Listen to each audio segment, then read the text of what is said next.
Hola a todos, mi nombre es Julia Ismael, soy médica oncóloga y es un placer estar compartiendo este espacio con ustedes.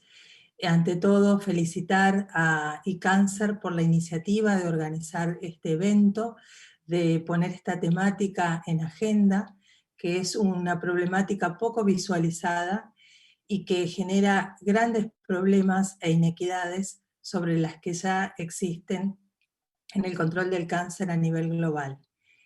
Vamos a empezar a hablar sobre la prevención y promoción de la salud en LGTB y sin más les presento el temario.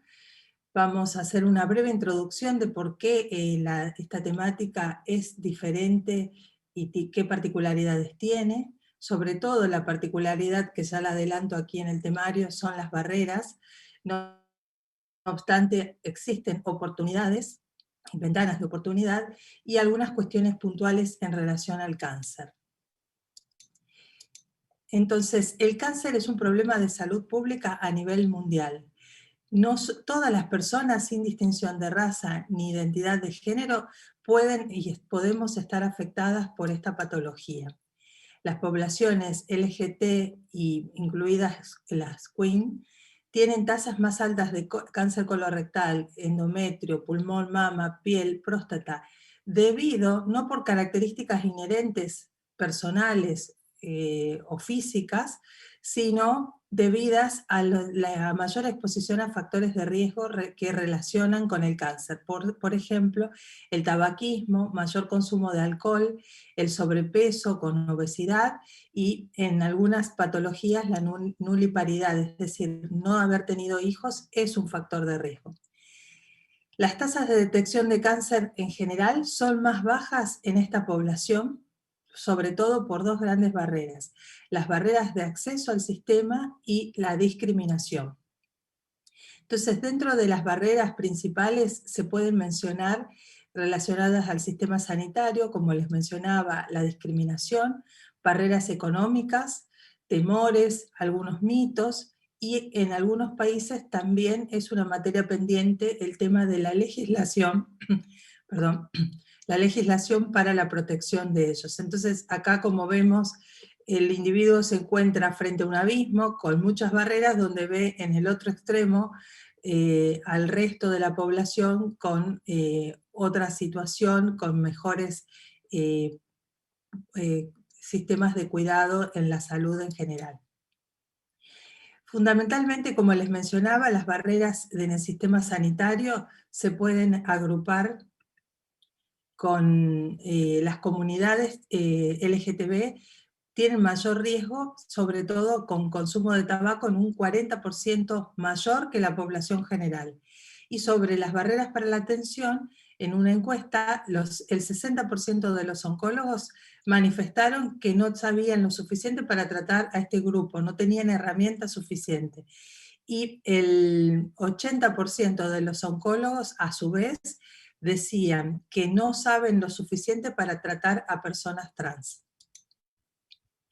Entonces, como marco a la introducción, las personas que sobreviven o sobrepasan un cáncer una vez terminado el tratamiento, se observan disparidades que se asocian a menor calidad de vida y peores resultados de salud. Los resultados de salud que se miden en cáncer son sobrevida libre de enfermedad y tasa de mortalidad causa específica. Estos son peores cuando uno aísla todas las características y solo los separa o los estratifica por ser LGTB u otros.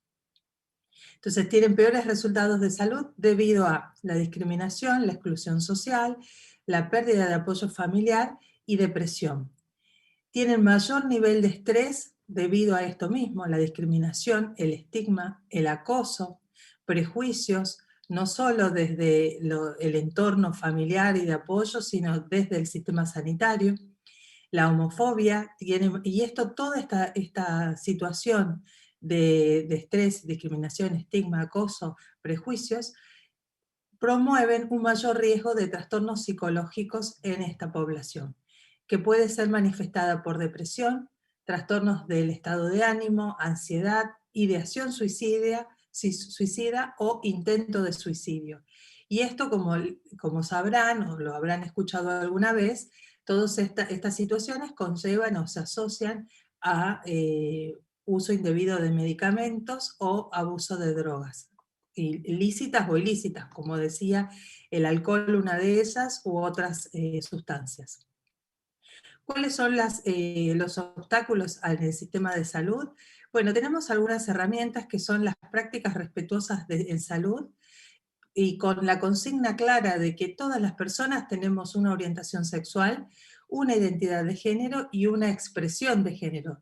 Todos debemos tener estos conceptos muy claros, incluidos y especialmente el personal sanitario que va a atender a esta población. Cualquier sistema de opresión, situaciones en el ámbito de la salud y ámbitos de discriminación y violencia son situaciones expulsivas que promueven a que aíslan a la persona y no lo ayudan a acercarse al sistema sanitario. Por ejemplo, el no reconocimiento de las identidades trans, la negación de cobertura en tratamientos que le corresponden. Por eso es importante conocer la legislación y estar al tanto de cuáles son los derechos y cuáles son las medidas de salud a las cuales uno tiene acceso y puede reclamar. Reducción de la salud e identidades. Entonces, otro ejemplo de las barreras del sistema de salud, un estudio reciente sobre 1.900 personas que habían padecido cáncer, reportó que la población LGTB no solo enfrentan desafíos en el tamizaje, sino barreras en el acceso. El tamizaje es los métodos de diagnóstico tempranos antes de que la enfermedad tenga síntomas. No solo para ellos, sino barreras en el acceso al cuidado de su enfermedad una vez que ya tenían el diagnóstico hecho. Otras barreras son el miedo propio de la persona a la discriminación o el acoso, debido a experiencias negativas anteriores con otros contactos con el sistema de salud, con médicos, enfermeras u otros trabajadores en el pasado, por la falta de recursos legales o financieros o cobertura de seguro, como les mencionaba, la vergüenza y la situación de ser inmigrante. Y entonces, continuando con la discriminación, ante la discriminación en entornos clínicos, muchas veces pasa que la persona con el miedo, la vergüenza, se retrae y evita revelar la orientación sexual o su identidad de género a los profesionales de la salud. Esto acarrea, esta falta de divulgación, además de que el daño psicológico de guardar una verdad o tratar de sostener una situación superficial, una realidad superficial, obstaculiza la capacidad para hacer el diagnóstico y tratar adecuadamente su enfermedad por parte del personal. Y la falta de acceso a profesionales de la salud capacitados, y hago hincapié en la palabra capacitados, para atender a esta población, es una gran barrera debida a la falta de conocimiento en la atención del cáncer en el LGTB. Y ya hago un paréntesis y adelanto que no es que hay estrategias súper especiales para el tratamiento de la población LGTB. Solo se pide empatía y trato humano, humanizado, como con cualquier paciente que uno tenga enfrente con diagnóstico de cáncer. Entonces, ¿cuáles son algunas oportunidades de mejora, las alternativas? Dentro de las alternativas se puede aprovechar algunas oportunidades, como capacitar al personal de salud para trabajar con los pacientes, adecuar las pautas de detección de cáncer y hacer guías claras organizacionales en las instituciones para que el personal médico esté atento para la oportunidad del tamizaje de la población, como en cualquier centro, y las mejoras en las prácticas en los pacientes transgénero, difundir eso por el lado de la capacitación del personal y la adecuación desde el sistema sanitario. Y luego, esto es muy importante, la difusión a la comunidad de la información sobre la atención oncológica y los recursos de los cuales disponen, tanto desde el sistema de salud como los recursos financieros o legales que existan en el país. Entonces el consejo es que si uno es paciente, ingrese al sitio oficial del ministerio o de salud de su lugar donde habita, para informarse sobre cuáles son las pautas y recomendaciones existentes, como así también la legislación vigente en cada país. Y hacer vigilancia del cáncer, y sobre todo, como en cualquier situación de salud sanitaria, llevar un análisis de datos e información específicos para poder ir monitoreando cuáles son nuestros resultados y nuestro desempeño en temas de salud. Y como punto importante, fomentar la investigación para comprender mejor cómo mejorar la atención en las minorías sexuales y de género. Es importante hacer hincapié que la investigación no es necesaria hacer la investigación sobre tratamientos, técnicas diagnósticas específicas, porque eso no difiere en la población, perdón, no difiere en ningún tipo en la población según la orientación sexual. Lo que sí es importante es investigar, hacer estudios sociales, psicológicos, para ver cómo abordar mejor a esta población y hacer que el sistema de salud sea más continente para estar mejor preparado en la atención. ¿Existen algunas guías? Es una buena pregunta, y la respuesta es que en verdad son muy pocas las guías específicas que estén destinadas a los médicos de atención primaria de la salud para poder atender a la población LGTB.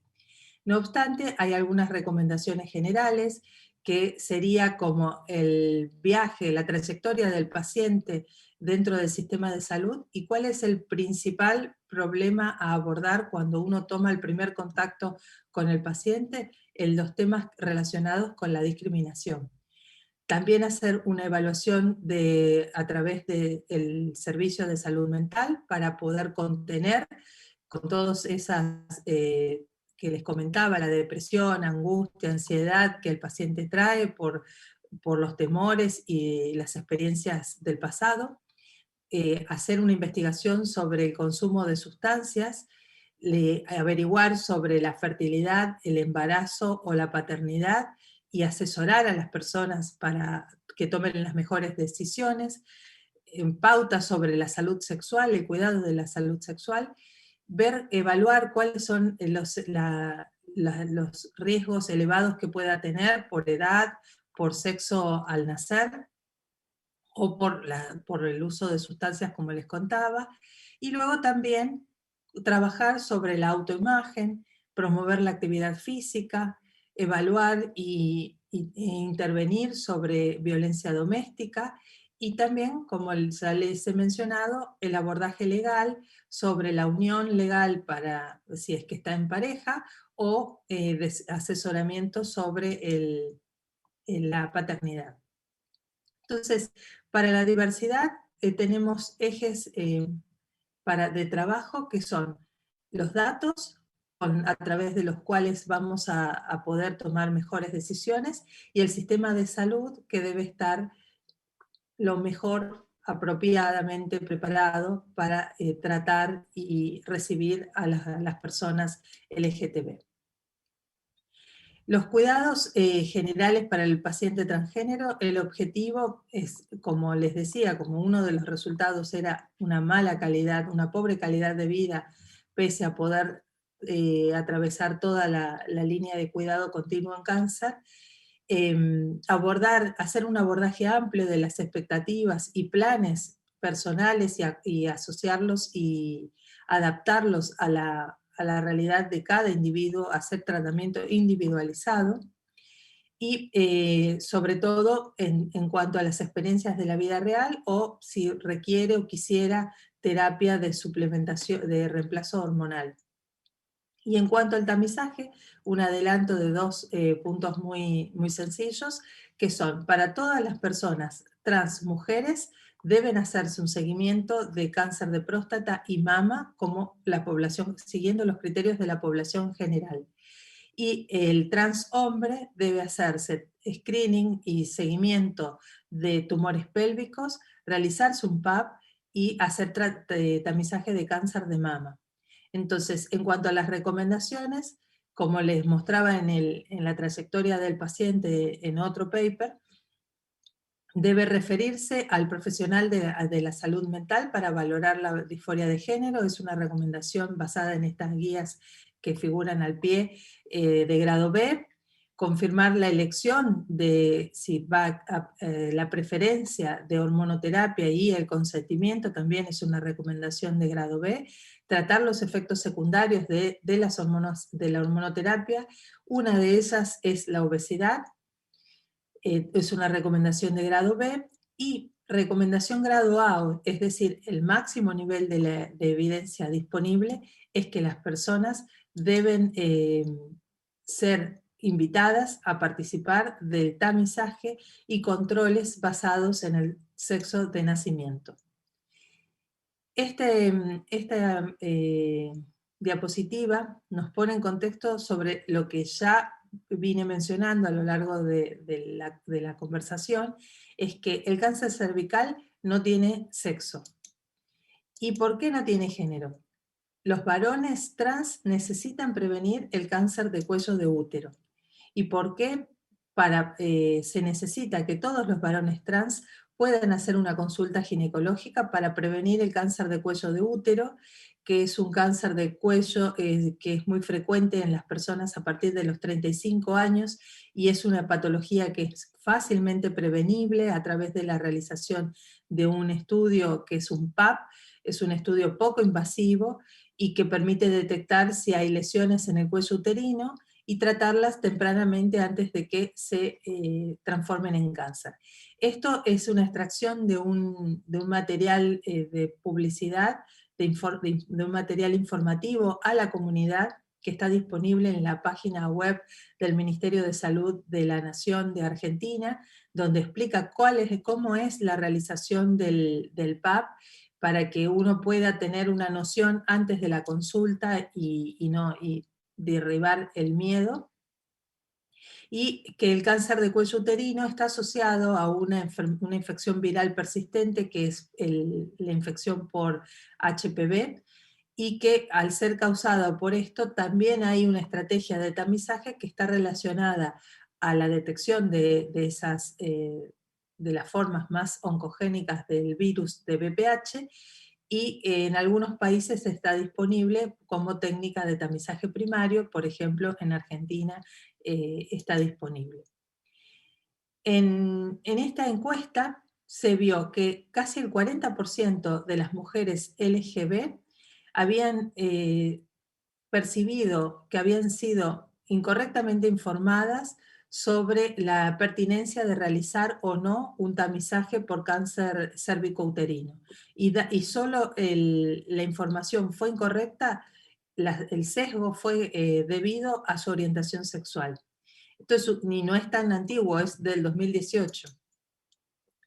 Y parte del mismo material informativo que les contaba, que les mencionaba, que está en la página web del Ministerio de Salud, es una aproximación, una invitación a que las personas se acerquen al sistema de salud, ofreciendo que la identidad no está definida por las características biológicas, pero no obstante lo que uno piense o quiera o diga, las personas requieren y merecen cuidados de salud, y si bien todos los servicios de ginecología habían estado históricamente asociados a las mujeres, también tienen la obligación de garantizar el acceso a las personas trans con el derecho integral a la salud. Y ahí explica que en la consulta el médico o la médica debe escuchar, explicar y orientar en un ambiente de privacidad y de empatía, como algo que ya hemos mencionado, para que la persona pueda tomar las mejores decisiones de salud. También en la consulta, como mencionaba, es útil consultar al consultorio ginecológico para detectar el cáncer de cuello uterino y el cáncer de mama tempranamente. Explica que la edad de comienzo del tamizaje recomendado es a partir de los 50 años y al menos cada 2 años a través de una mamografía, que también es un estudio poco invasivo, que requiere un turno previo, y también hay algunas pautas a tener en cuenta sobre síntomas de alarma. Y la otra razón por la cual deberíamos acercarnos al consultorio del ginecólogo es para poder prevenir de la mejor manera las infecciones de transmisión sexual, que a través del uso del preservativo explica las formas del uso y las opciones disponibles, y a tener en cuenta que si la persona quisiera recibir hormonoterapia, pues tiene derecho a iniciarlo y recibir un asesoramiento adecuado para que no tengan efectos adversos. Hay múltiples iniciativas globales a las cuales uno puede concurrir a las páginas web y recibir más información. ¿Y cuál es la situación del colectivo LGTB en Argentina? Es uno de los países que que ha avanzado en materia de derechos para el colectivo LGTB y otras orientaciones de identidad de género. Sobre todo ha sido gracias al apoyo de las organizaciones de la sociedad civil, puntualmente esta que está mencionada en la filmina, que es FA-LGTB. Sumado a un amplio consenso político, tenemos algunas leyes que protegen y garantizan la igualdad ante la ley de las personas. Y estas son la Ley de Educación Sexual Integral, la de Matrimonio Igualitario, la del acceso a la reproducción médicamente asistida, la despatologización de las identidades de género y orientaciones sexuales no cis heterosexuales por ley. Esta está relacionada a lo que se conmemoró ayer, 17 de mayo, que fue cuando la OMS retiró del DSM-4, retiró la diversidad de género como una patología psiquiátrica. Y otra ley es que hay un agravante por orientación sexual e identidad de género en delitos contra la integridad de las personas. Sin embargo, si bien estos avances son significativos, todavía hay mucho por hacer por delante, porque que haya una igualdad legal no garantiza una efectiva igualdad real, por lo que todavía el camino es largo por delante. Y siguiendo con el tema legislativo vigente en Argentina, es importante que sepas que tenés derecho a que te llamen por el nombre que elegiste, aunque no coincida en lo que dice el DNI, a conversar en un espacio de confianza y comodidad sobre tu vida sexual, como les mencionaba, en un consultorio que debe haber privacidad, y que el médico debe ser abierto a escuchar y a contener al paciente en todas sus inquietudes y a recibir atención sin discriminación. En algunos países existen listados de médicos que están capacitados y entrenados para que uno no tenga por sí tener que ir a hacer la experiencia e ir viendo con qué médico tiene mejor rapport. Y si sufriera alguna situación de discriminación, hay un organismo en Argentina que es el INADI, que es un organismo dedicado a la discriminación, por cualquier razón. Y está un 0800 las 24 horas. Y el respeto a la identidad de género es un derecho humano.